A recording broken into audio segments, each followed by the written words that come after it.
Hello everyone and welcome again to another video on the alekhine. In this video we're going to start off with the famous 4 pawns attack against the alekhine opening. And in this position the 4 pawns attack starts with f4. And the name should be obvious. White has 4 pawns already moved in the beginning. And throughout the let's say my career in the alekhine opening, I've played the opening about, since I was a kid, since I was a teenager. And the f4 move has been regarded as the refutation a bunch of times, actually.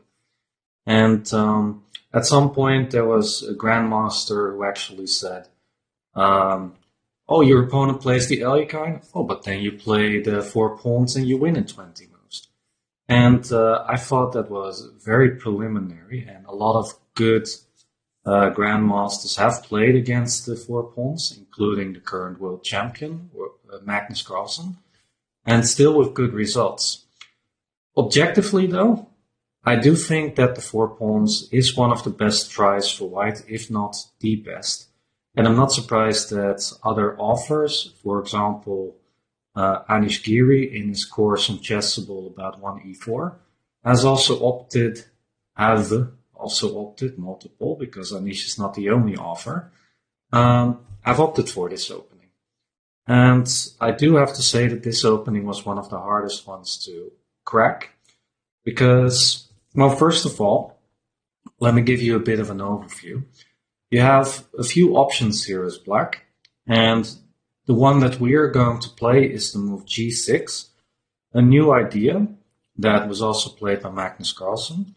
And I first wanted to go for d takes e5, f takes e5, bishop f5, or knight c6. It's the same thing. Bishop f5, knight c3, e6, knight f3, knight c6, bishop b3, and now bishop e7. Last Saturday, that's a week ago, I played, funnily enough, I was working on this course, and the first game that I played in a long time, my opponent actually played the alekhine against me. I was white, and my opponent played the move bishop b4 here. And I thought I knew about this move, and bishop b4 is not good objectively. But while I was playing against this bishop b4 move, I did feel a lot of struggle because it is not that easy to counter. And I had to play very actively and aggressively in order to counter this move. But unfortunately, it's not good. The main line that I have here is knight bishop e2. That's also what I played.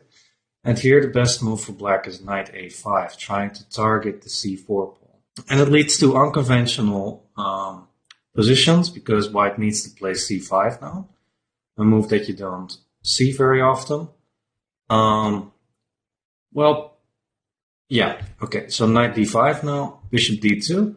And the fun thing is that, we're going to lose the bishop pair by taking on c3, but then we can sort of try to counter in the center with b6.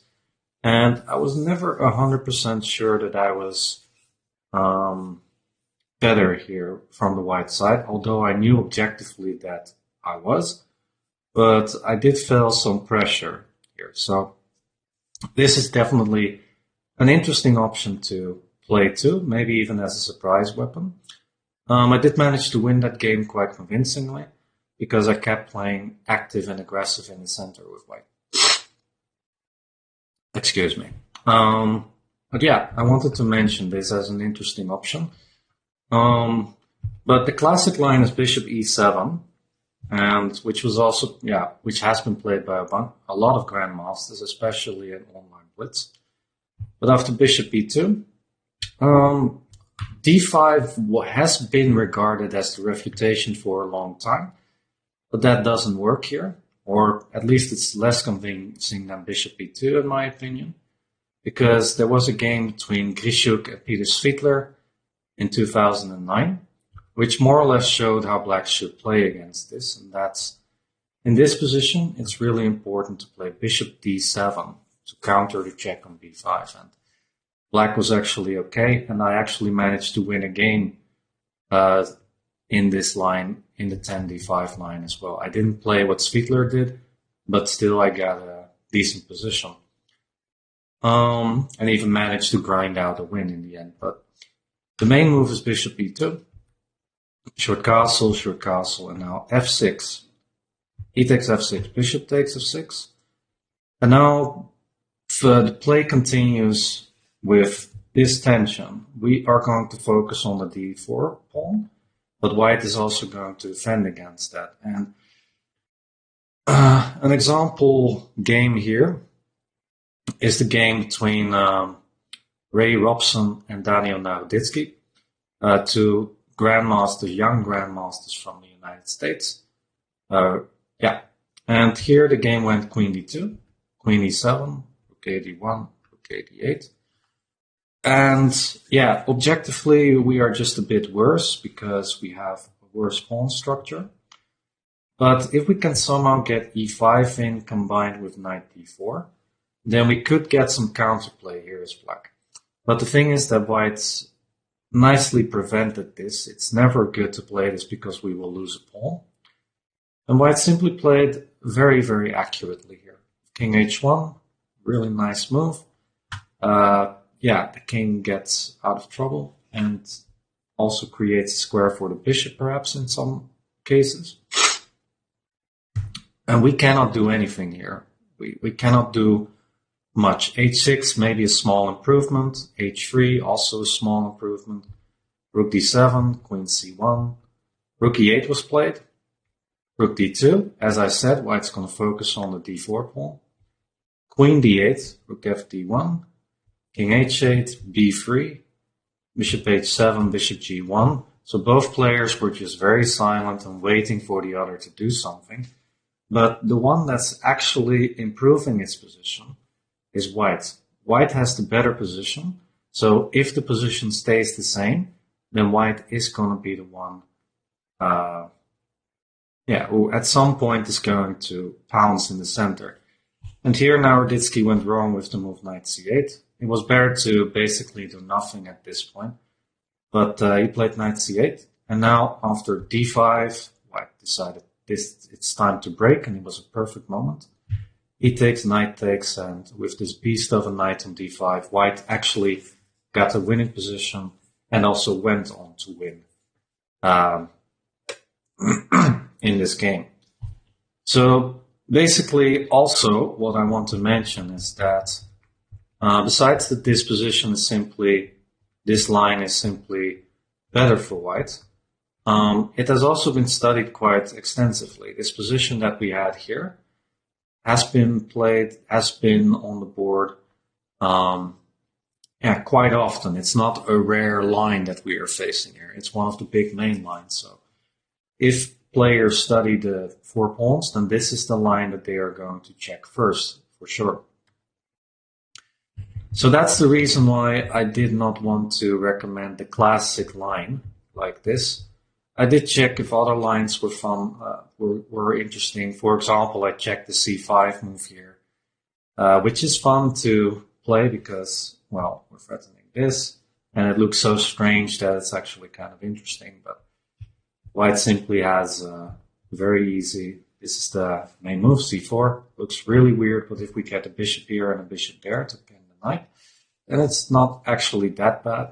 But here, white simply has to move d6. The white has a +2 advantage, if I'm not mistaken. So, yeah, this line is simply not good. Could be a surprise weapon, though, but yeah. And there was also a line with bishop f5 here. That's the move Order Nakamura played once, I think. But it just transposes to the line which we check with d takes e5. Yeah. All right, so I checked everything, and the best move that I came up with was actually g6. And there are 2 reasons for that. The first one is Magnus Carlsen has played it, and whenever he plays something, it's always with good ideas. He also won against the top player. And secondly, it is rare. This is not one of the main lines. It's actually one of the new lines in this four pawns attack. So it's not that well explored. And we still have a bunch of new ideas here to play, to experiment with. So I think this line is quite interesting, and therefore it's my recommendation here. Now the funny thing is that in I think one of the courses that I checked from Chessable, where they recommend the four pawns, this move is actually regarded as dubious. Well, to that I simply don't agree. I think it's a very interesting opening. Maybe objectively it's not good, but I think it leads to a lot messier positions than the lines that we just checked, and things are much more unclear than the engine suggests sometimes. All right, so let's start. G6. White usually plays knight c3, bishop g7, bishop e3. If white plays knight f3, that's actually an inaccuracy because we can pin the knight. That's something that white should avoid. And bishop e3 also has an extra bonus, and that's that the rook is connecting with the queen on d1. So if we now take, it's actually best for white to take back with the d pawn, which leads to a large advantage for white, funnily enough, because if we take, the rook is really nicely positioned on d1. White has threats connected to knight b5, and overall white simply has a better position already. The engines give +1 here for white, and it's kind of easy to see why that is. White has a lot more space. Our bishop is still looking at a brick wall, more or less, so that takes time to free. And it's just a wonderful ending for white to play. White is also c5 to push our knight back, so I would rather not play this line if I could. So, short castle is also a little bit of a trap here, because if we play this, then white can play the move c5.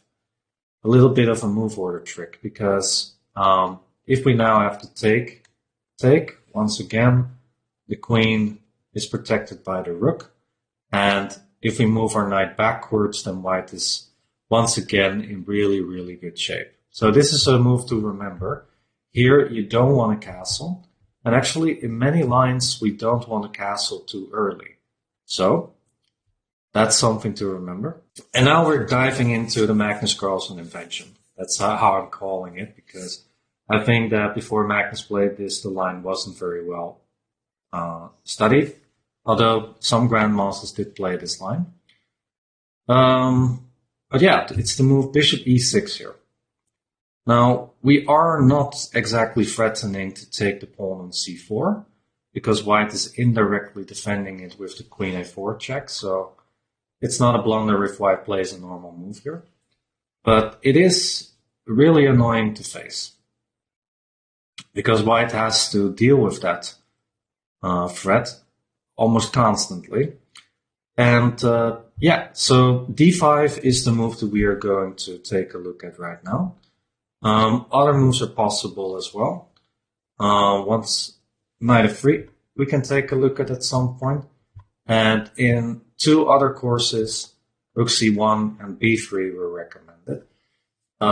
So we definitely need to take a look at that move as well. Let's see.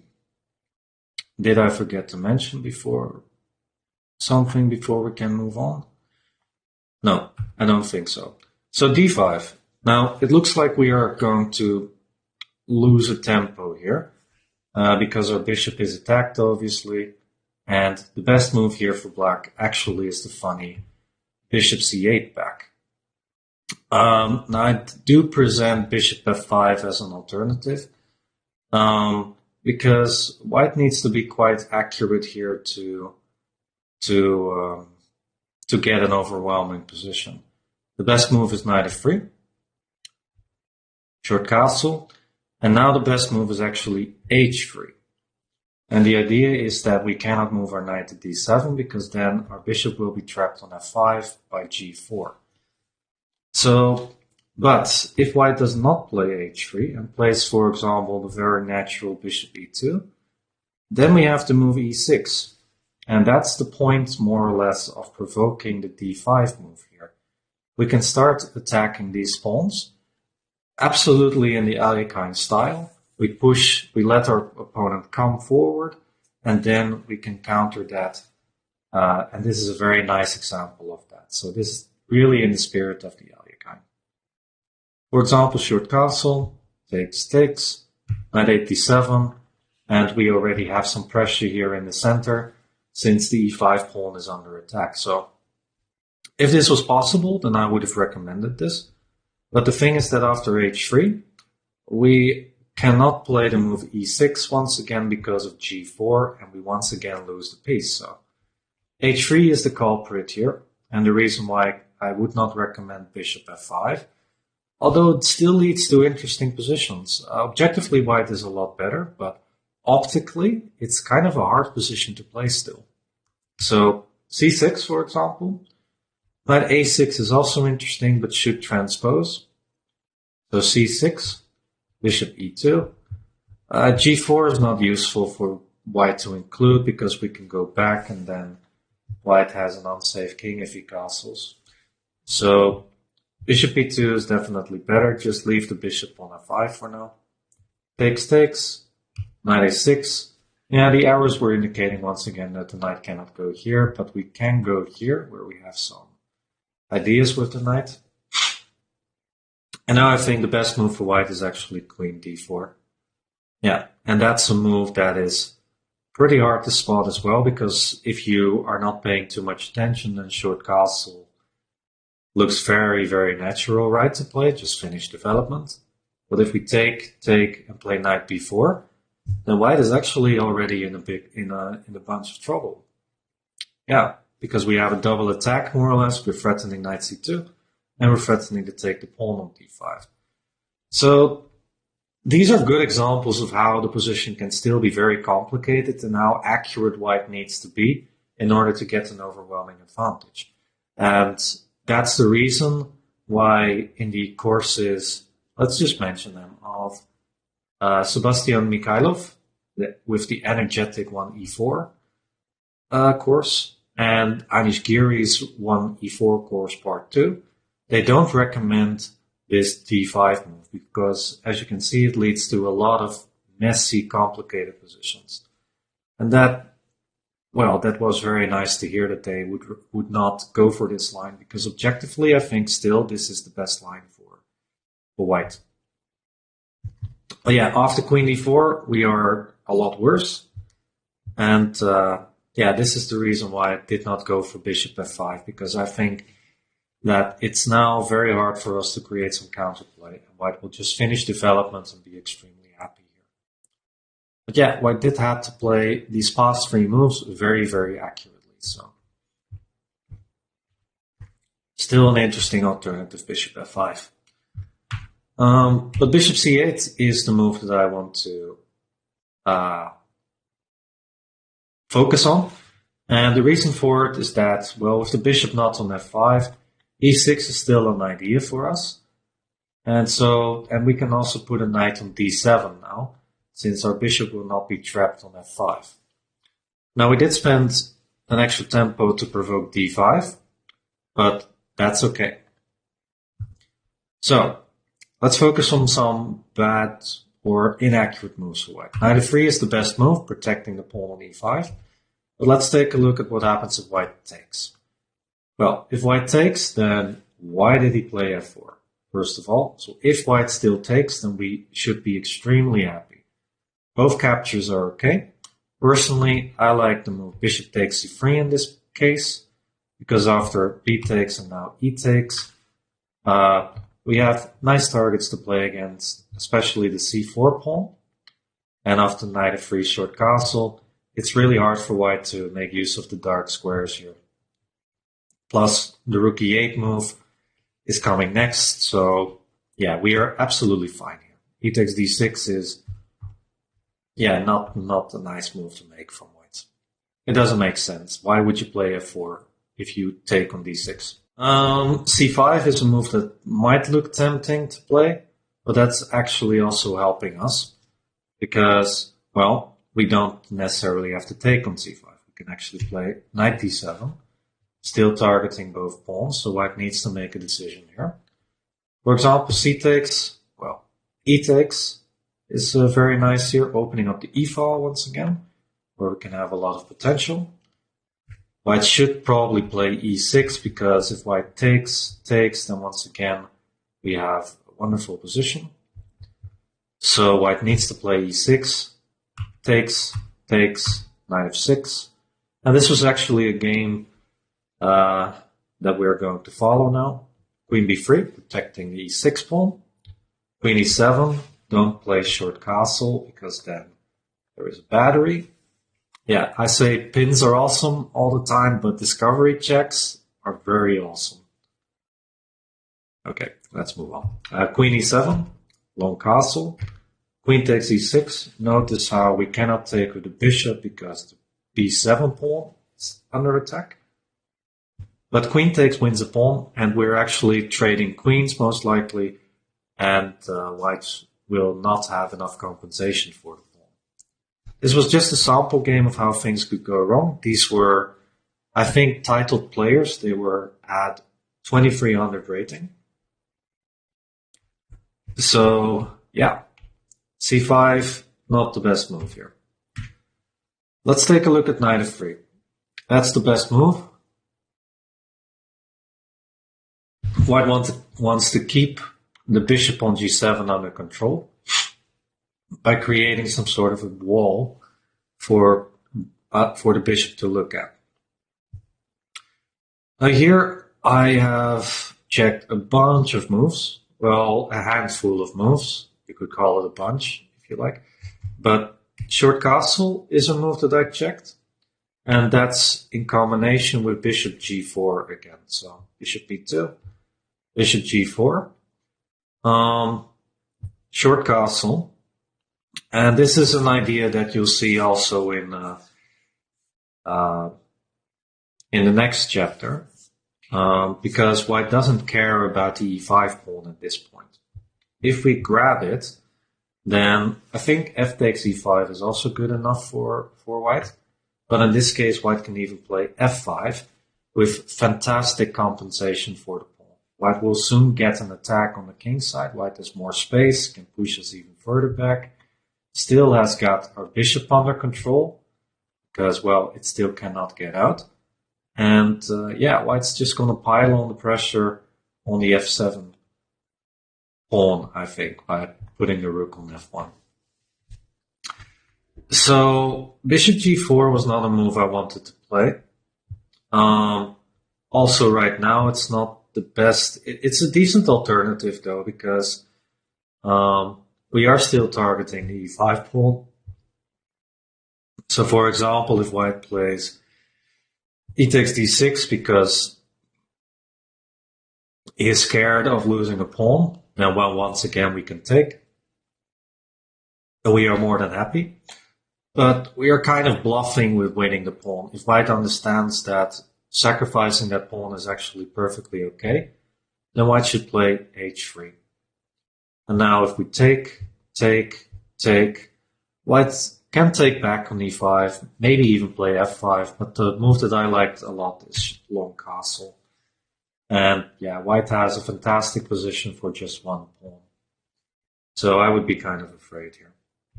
But still, it's a move that you can try. Bishop G4 is kind of a bluff, but if white plays E takes D6 to prevent from losing a pawn, then it's actually still a nice test, maybe to try out. Okay, but objectively, the best move is probably C6. And that's the move that I'm recommending here. We want to target the D5 pawn and make sure that C5 is not possible anymore if we take on E5. So that's the move that we're going to prepare with this move. White usually plays bishop B2. Now we castle, and this is more or less the critical position of the 9 D5 line. Is it 9 d5? No, I'm sorry. It should be 8 d5. I made a small error in the text. So let's change that. Wait, where is it? Yeah, it should be 8 d5. In my files, I have 9 d5, so that should be changed. But okay, short castle, and okay, I let the computer, the engine, come up with a lot of ideas here, and I basically checked them all. Maybe I should mention that d takes e6 is once again not what white wants, because now after knight takes, e takes, e takes, we have a very nice position, I would say. We can play rook e8. We can start by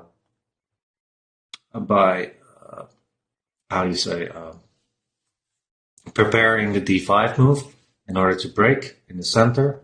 And once we get that in, then we are perfectly fine from the black side. So, yeah.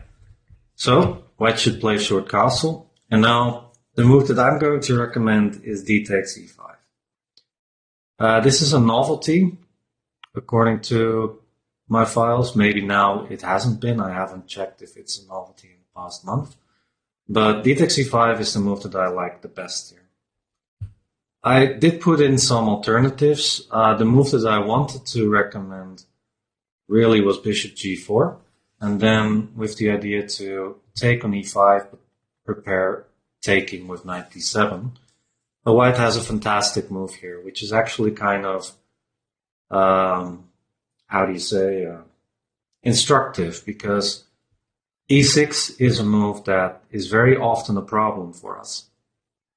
The idea is that if we take, white can play knight g5, and since the bishop is here and not on c8, white will actually get a knight on c6, and that will be a tremendous knight, and probably we will even have to sacrifice the exchange to get rid of that knight. And this is just extremely strong for white. And our advantage is, the advantage that we're playing against is huge for white. So I did check if this works, first taking the knight off the board, but after e takes, rook takes, rook takes, f3 actually is more accurate.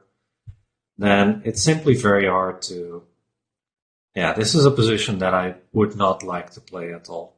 White has the bishop pair, white has an easy target on e6. At some point, the e7 square pawn can even be a target, so no, I did not want to recommend bishop g4. A move I really wanted to recommend, though, was knight 6 d7. And this was my first choice for a while, but then I realized that white has a few, well, let me get my thoughts straight. That white has a good answer here with bishop d4. Yeah. There are more than one. This is not the only option. e6 in this case is not the best, because we can take, play knight c5, and then since our white squared bishop is not off the board, this is actually not that bad for us. But white can play e takes d6, e takes d6, and f5 as well, and also have a better position here. White has the initiative at this point. But bishop d4 is the best move in my opinion, with the idea that if we capture the pawn with c5, bishop f2, d takes, f takes, knight takes, white will win back the c5 pawn, and with a tremendous, overwhelming position at this point. White has more space, more development at this point. Our queenside pieces have not been developed yet, and we're clearly worse in this position. This is a position I would not want to play. So, let's see. Bishop g4 was the move that I wanted to recommend, but if not for e6, then that was definitely the move that I wanted to suggest. But since there is an e6, I needed to opt for something else. And the move that I liked was d takes e5. So knight takes e5 is not good. Our bishop is now alive, more or less. It's still blocked by the knight, but we can target that knight. For example, if c takes, knight d7. And yeah, this is simply okay. It's okay for us. So knight takes e5 is definitely a move white shouldn't play. White should play f takes. And now I want to take. Knight takes d5 is the same. Our development is now easier, so that's something that white should not do. White should take with the pawn. And here I like the move bishop g4. Yeah, once again we're targeting the center pawns. And yeah, white is a bit in trouble at this point. White needs to play accurately now. So the best two moves here for white are e6. Once again, it's kind of a good rule of thumb that if you have a bishop here, then e6 is always an interesting option for white. And the second good move is queen d4 once again. Now both moves can be a bit hard to find, especially if you are low on time with white. So let's take a look at how white can go wrong. Well, bishop d4 loses a pawn. Take the pawn on d5. What if white plays bishop f4 to protect the e5 pawn? Well, now we play knight 8 d7. And let's say white plays knight d2 in order to protect the e5 pawn. Well, now we can take, play rook c8. And yeah, we have counterplay now. The d5 pawn is weak. If this knight moves, then we have knight c4 ideas. Sometimes maybe even an exchange sacrifice idea. But in general, we have enough counterplay. We have enough squares for our pieces to maneuver a bit and create problems for white. And it's also not clear how white's going to continue the initiative at this point. So I consider this not the most dangerous line. I did enter a sample line, for example, rook a e1, knight c5, we're targeting d5, queen f3, white's protecting it, and now f6 looks interesting, where white has problems to protect the pawns, and since we're opening the f file, white also has a bit of tactical problems now. So this looked quite decent to me, and this is not one of the critical lines that we have to play against. White doesn't have to play knight d2, by the way. White can also play e6 again, but I think it's worse than if white plays e6 a few moves ago, because white now has played bishop f4, and we have played knight bd7, which is good for us. And for example, if we take, white takes in between, rook takes, we now have a better version of the e6 move. We'll move, let me get this straight this time, we'll move 14. Yeah, so 3 moves back. Yeah, because bishop f4 is not helping white in this case. Yeah, and as indicated, we have ideas connected with knight c4, queen b6, for example. We can play rook c8. Yeah, but this position is more or less okay for us. So bishop f4, not the best move. I did include knight d4 as well as an alternative for white, but after taking knight c5, white once again has problems. If we keep playing solid and move around with our pieces, keep targeting these two pawns, then we will have compensation once again for the big center and the control that white has at this point. So yeah, bishop f4, not the best move. White should play either queen d4 or e6. Let's start with queen d4. Makes a lot of sense. Attacking our bishop. So we need to take on f3. And now the move that I really like is rook takes f3. And that's a move that white might not play because the idea is quite bonkers, I have to say. The best move here is e6 for black. And yeah, that's something important because if we play knight 8 d7 and think like, wow, we're going to target e5. I don't get why I said wow, but okay. We're targeting e5. White has a hard time protecting it. If white plays bishop f4, we're once again pretty much okay. But here white has a wonderful piece sacrifice of queen h4. And that's why we need to play e6. We need to prevent that idea.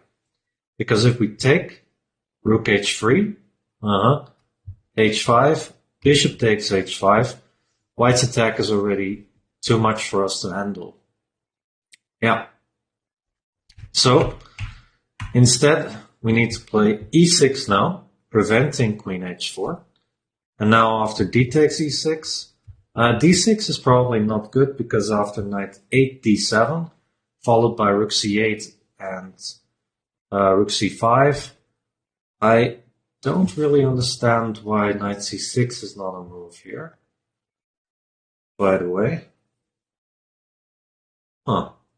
Maybe that's just better for some reason. For some reason I did not include knight c6, but it looks to me like we're winning a pawn now. So,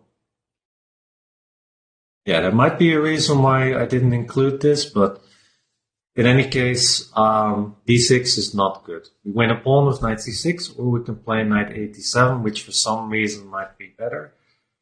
Yeah, in any case, d6 is comfortable for us.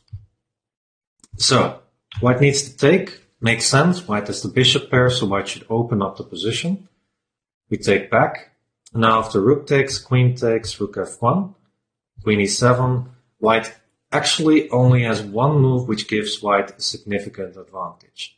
And, well, why don't you pause the video and take a second to think about what's the best move here for white.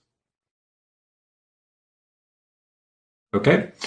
If you have paused the video and taken a look, then you'll see that the problem for white is knight c6, obviously. So the moves that come to mind are most likely bishop f3 and bishop b5. And if you play other moves, like for example bishop g4, knight c6, queen d6, still saves the pawn, then we actually have transposition, because this move order can also be reached with queen d6 first. Queen d6 looks like the move the white wants to make, because if we take, then white has a really good pawn on d6, and the pawn is a lot harder to target on d6 than on e5. On e5 we can target it not with that, but with these two moves, for example, maybe even knight d7. So if we take on d6, then we are actually helping white. So the best move here is actually knight c6. And trading queens is not a problem. If white trades queens, then we can put our knight on a wonderful square on f5 or on d5, and the e5 pawn is still weak. So bishop g4 makes a lot of sense. We still don't want to take. We play rook e8. And now white is actually in trouble because white needs to protect the e5 pawn somehow. But that's really hard to do, since we can also play knight c4 or knight d7 at some point. Yeah, the line continues with bishop c5. We still don't want to take, so we can complicate things with queen g5. It's a pawn sacrifice, but after this we do win the pawn back on e5, and white's pieces look a bit clumsy at this point, which means that we are actually doing very much okay. So, what white wants to achieve is to play queen d6, and that we more or less have to take. That's the prerogative here. So, a move like bishop f4 doesn't really help, because we can once again play knight c6, queen d6, rook e8, and after, for example, knight e4, we can play knight c8, and then target the e5 pawn once again. So, how can white force, or how can white make sure that queen d6, the queens get traded off? Well, the brilliant move here is actually bishop b5. And there's the reason for that is that knight c6 can be taken off if white plays queen d6. And it's also that the bishop is covering the e8 square, where our rook can protect the e7 queen. On the top of my head, that's why I think bishop b5 is the main move here, is the only way for white to get an advantage. But can you imagine reaching this position and your opponent finding the move bishop b5? We are deep in novelty territory as well. And then white still has to find the move bishop b5 here, which is extremely hard to do. So or either your opponent is extremely well prepared or he's an extremely good player. So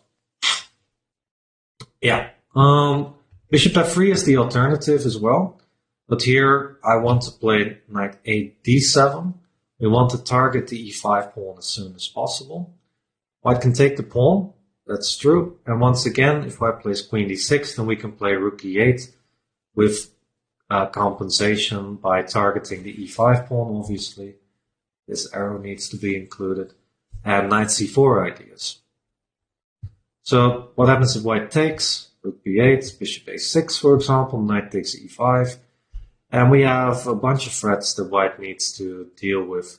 Most notably, of course, the discovery check with the bishop. For example, queen c5, takes knight d7, bishop a3, otherwise white loses a pawn. And now after rook b6, bishop b2, bishop f8, we are worse. That's true. White still has the better position, the better pawn structure. But it's an ending that I can see myself hold, that I can see myself drawing against another grandmaster. So I don't think this position is particularly bad for us, and I still think that this ending requires some technique from white, and technique is one of the hardest things to learn in chess. Small subtleties, small plans, small ideas, and we can still create some problems for white as well in this position. So, yeah. So let's go back. Why is bishop b5 so brilliant? I gave it a double exclamation mark. Once again, because it's the only move that white can get a large advantage. And if we play knight c6, then white can take. Rook d8 is a nice in-between move here, actually. But after queen g4, b takes, we have a bunch of problems ourselves now, because white's going to play bishop g5 and knight e4. And if I'm not mistaken, I actually saw a line where we lost very quickly if we play natural moves. So this scared me, and therefore I didn't want to recommend it. Instead, I'm recommending knight 8 d7. And after queen d6, here you see the point that I wanted to make. We cannot play rook e8 now because of bishop takes b6. And white wins the piece because we cannot take back of the knight on b6. The whole point. And now we are forced to take on d6 with the queen. E takes, and white has a large advantage because after a6, bishop b2, we have much less counterplay at the moment. And the d6 pawn is easier defended by rook d1 and knight e4 at this point. So this is where white has a large advantage, clear advantage, but at the same time, the fight is not over. We still have ideas here connected with, I got the arrows off. Great job, Roman.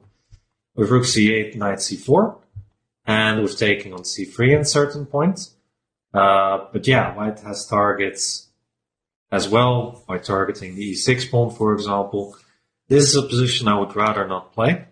But once again, white needs to get here. White needs to find the brilliant bishop b5 move. And then, yeah, only then we have a significant disadvantage, but we can still fight here as well. So, amazing line. Apologies, I must have gotten a cold last night for some reason. Okay. That's queen d4. Really interesting line. I thought it was fun to analyze. But let's now dive to the main problem, which is the move e6. So like I said before, it's a nice rule of thumb that if the bishop is on g4, then e6 is definitely a move to consider for. And it very often involves a pawn sacrifice. We cannot take once again, because after knight g5, white will get a fantastic knight on e6 with tremendous play. For example, I have got this variation in my file. Rook takes, queen takes, bishop takes, queen takes, e takes d5. You might think, we've got two pawns. But yeah, we're gonna be toast pretty soon. Knight e6, queen d7. Look at that knight. It's a beautiful piece. But we're also going to be, dead pretty soon. Knight takes. We need to take back. Bishop d4. Oof. King g8, queen e5, and yep, we are 100% toast. So, I try to avoid positions with e6 as much as possible, but here we can at least play bishop takes f3. We're taking off the dangerous knight off the board. And here, white can play anything here after three sensible moves. E takes f7 is my main line. White can also take with the rook. White can also take with the bishop. That's not a good arrow. This is the arrow. Okay. And all of these moves are satisfactory for white, and all of these moves white will get the advantage. So let's start with, for example, bishop takes f3. Makes a lot of sense. And we can't take on e6 now because there's no knight g5 jump. But this does open up the diagonals for the bishop as well. Although, why is that arrow there? That's not there. Oh, I see. Oh yeah, because the knight is now gone. That arrow actually makes sense. Okay. Yeah. But here one of the things that white needs to realize is that taking on e6 actually makes things easier for us because our king is safe and white has no way of targeting our king anymore. So now we can play knight c6 and we have an easier time at the moment. We can develop, we can once again aim for knight c4 ideas, maybe even knight d4 ideas at some point. And white will have a harder time creating an initiative here. So the best move here is actually queen b3. A very annoying move, basically saying, I want you to take. I want you to take. But we are obviously saying, no way, Jose. We're not taking. We're playing knight 8 d7. And we hope that white is going to take on e6 voluntarily at this point. But once again, white has a very nice move with bishop g4. If white does not and tries to play rook ad1, then we have knight e5, which helps us because, well, if we can take the bishop off the board, that would be nice. And bishop g4 is actually a strong idea, which we have prevented now as well. So the best move is bishop g4. We can play rook takes f1. It helps. Rook takes f1, and now the move knight f8. And if we allow a bishop here, that is not recommended, so knight f8 is good. And now white is more or less forced to take. Bishop d4, and we are worse, objectively.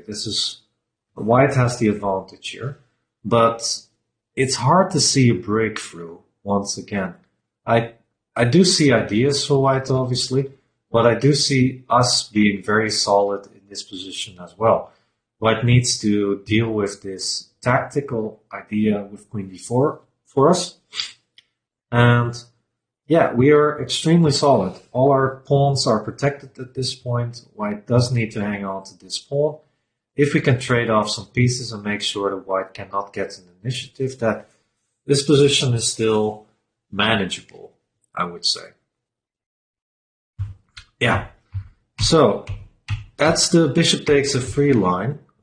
Rook takes f3, does that make any difference? That makes a difference, yeah, because after f takes, rook takes f8, white can now take on f8 himself or herself. That person can take on f8. Queen takes f8, bishop g4. Once again, white wants to get a bishop there on e6. This time we cannot prevent it. We have to take. We don't have a knight on f8 anymore. Whoa. So it's best to just take. If we allow bishop on e6, then we are in dire straits. So we should take. Knight takes, knight c6. We have a pawn, and white has huge activity. And this is a very scary position to play, but we are still okay. We're still hanging on. If white grabs the pawn, we say, please do, thank you. That knight is extremely strong. And after a takes, queen b3 check, king h8, queen takes b6. We can play queen b8, and we actually have some targets ourselves on the queen side. And once again, white objectively is better, but white still has a lot of things to figure out. And the victory is not close at all, if we play accurately and actively. Knight c7 is my main line. Looks very, very good, I have to say, if the knight can jump to e6. But we can play rook b8. There is a reason for that. Rook d8 doesn't work because of queen b3, king h8, and knight e6, and white wins the exchange. So we need to make an awkward move with rook b8 at this point. There's no other place that the rook can go. But after queen b3, king h8, rook f1, this looks extremely scary, I have to say. But after queen d8, knight e6, queen d5, we are actually kind of okay because we are targeting the queen. If white does not trade queens, we can play bishop f6. And of course, white has tremendous compensation for the pawn, but white still has a lot to prove once again. Yeah. Okay, let's now take a look at the main line, which is e takes f7 check. Personally, I think it's useful for white to include, but all the other lines were give white an advantage as well. So it's just a matter of taste. Rook takes f3. White can also take with the bishop, and then after knight a7, one of the ideas that can make things difficult for white is to reroute our knight to d6, and then we can block off white from opening up diagonals with the bishop. So that's an idea to remember in this type of position. If white takes with the rook, we take, bishop takes, knight a7. And once again, white has a clear advantage, but white has the advantage because white has the bishop pair, slightly more space due to this pawn and the safer king. But white still has a long way to go from victory, and we have some problems that white sometimes needs to deal with. For example, a good move for white would be queen b3 to protect against knight c4 ideas. We can play knight e5, white can play bishop e2. We can play king h8 to make sure that d6 is not possible. For example, a4, and now rook c8, and we can still make things difficult for white. And it's still a position we are on the back foot for sure. But once again, white needs to get here. White needs to play all these accurate moves and difficult moves, and also non-theoretical moves. These are moves that aren't easy to find and are also haven't been played before. So if white gets here, kudos to white, but the game is still not over. We can still make things difficult, and yeah, white is human as well. White can still make mistakes. So we're alive and we're holding on. But yeah, you can see why the 4 pawns is a dangerous opening, but not just for us. Because in all these lines, white needs to make very accurate moves. Things can go wrong if white plays naturally. For example, let me click back. I'm gonna give myself that exception. If white takes on, a good example is